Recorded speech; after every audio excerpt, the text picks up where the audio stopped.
আঁতকে ওঠার মতো খবরই বটে, ইসরায়েলে হামলার দিনক্ষণ ঠিক করে ফেলেছে ইরান।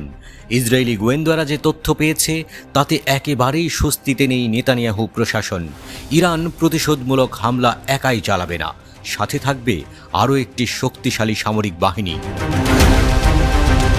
ইসরায়েলের একটি নতুন গোয়েন্দা প্রতিবেদনে বলা হয়েছে, ইরান কয়েক দিনের মধ্যেই ইসরায়েলে হামলা করতে পারে। ইরান এই হামলার জন্য তার প্রক্সি লেবাননের হিজবুল্লাহর সাথে একযোগে কাজ করতে পারে, রিপোর্ট করেছে অ্যাক্সিওস।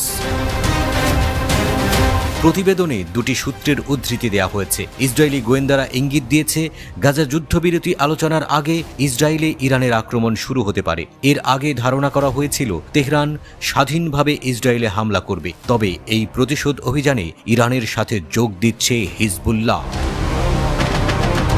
তবে অ্যাক্সিওসের প্রতিবেদনে বলা হয়েছে, ইসরায়েলের গোয়েন্দা সম্প্রদায় এখনও বিশ্বাস করে হিজবুল্লাহ প্রথমে আক্রমণ করবে। ইসরায়েলে ইরানের এবারের আক্রমণ গত এপ্রিলের হামলার চেয়ে বড় এবং জটিল হবে বলে ধারণা করা হচ্ছে। এর মধ্যে রয়েছে ইসরায়েলের ঘনবসতিপূর্ণ কেন্দ্রে ক্ষেপণাস্ত্র ও ড্রোন নিক্ষেপ করা। ইসরায়েলের প্রতিরক্ষা মন্ত্রী ইয়োভ গ্যালান্ট মার্কিন প্রতিরক্ষা মন্ত্রী লয়েড অস্টিনের সাথে কথা বলেছেন। গ্যালান্ট মার্কিন প্রতিরক্ষা মন্ত্রীকে বলেছেন, ইরানের ইসলামিক রেভলিউশনারি গার্ড কর্পসের প্রস্তুতি দেখে বোঝা যায় তেহরান আরেকটি বড় আকারের হামলার জন্য প্রস্তুত হচ্ছে।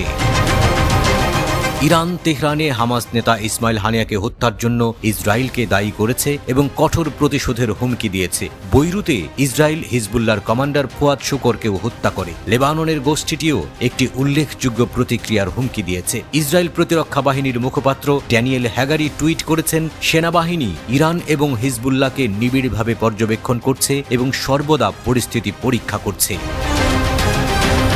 হ্যাগারি জানিয়েছেন, যদি তাদের প্রয়োজন হয় তবেই তারা সরকারি চ্যানেলের মাধ্যমে একটি স্পষ্ট বার্তা পাঠাবে। তিনি উল্লেখ করেছেন, আইডিএফ সেনারা প্রস্তুত রয়েছে।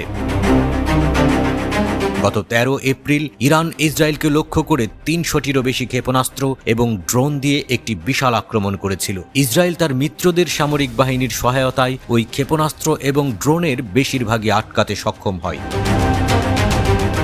ইরান এবং হিজবুল্লাহর ঘনিষ্ঠ সূত্রগুলো বলছে, এবারের প্রত্যাশিত হামলায় তেহরানের প্রতিরোধের অক্ষ অংশ নেবে, যার মধ্যে রয়েছে হিজবুল্লাহ, হামাস, ইসলামিক জিহাদ, ইয়েমেনের হুথি এবং ইরানের অন্যান্য প্রক্সি। যুক্তরাজ্য, জার্মানি এবং ফ্রান্স একটি যৌথ বিবৃতি জারি করে ইরানকে ইসরায়েল আক্রমণ থেকে বিরত থাকার আহ্বান জানিয়েছে। তারা তেহরানকে সতর্ক করে বলেছে, এমন পদক্ষেপ উত্তেজনা বাড়িয়ে তুলবে এবং গাজায় যুদ্ধবিরতি চুক্তিকে বিপন্ন করবে।